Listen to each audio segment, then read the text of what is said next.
I'm Jason Glick here at Play by Play Sports Broadcasting Camps. I'm here with Colts owner Jim Irsay, who has been in the news a lot this offseason, not just for saving a whale with $20 million, but also because he won't give more than $20 million a year to running back Jonathan Taylor, a guy who has totaled 2,000 scrimmage yards and 20 total touchdowns in 2021 and is off to an incredible start to his career, cementing himself as one of the best running backs in the NFL. Now, Jim, why are you going to pay Jonathan?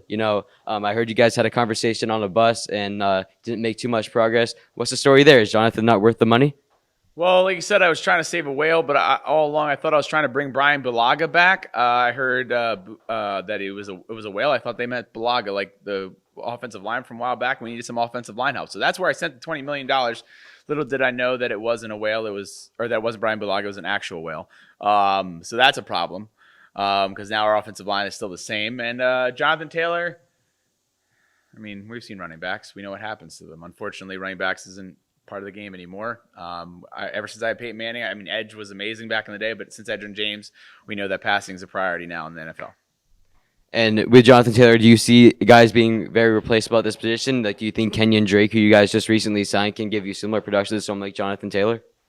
I mean, I don't know. Jonathan's been a Pro Bowl, All-Pro running back for a few years, so I don't know if he can catch up to that kind of production. But I'm thinking that we see what happens this year. We go from there.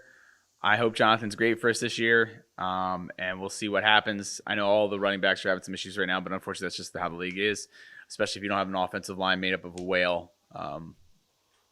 We'll have to see what happens.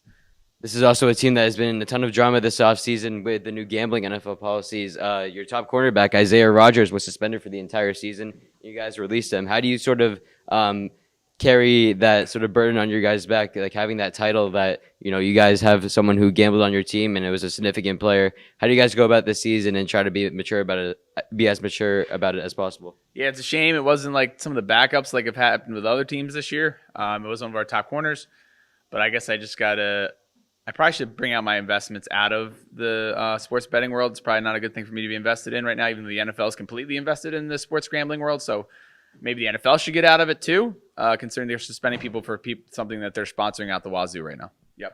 You and Chris Ballard made a ton of investments in this year's draft, getting guys like Anthony Richardson and Josh Downs. How do you see them playing into the team this year? I mean, Anthony's our quarterback, so he needs to step up. We drafted him in the first round for a reason. We think he's an amazing athlete. Hopefully he's an amazing quarterback too. Anthony Richardson was incredible in his lone starting season at Florida, and that is going to do it here at Play by Play Sports Broadcasting Camps. Thank you to Jim Irsay, Colts owner. I'm Jason Glick.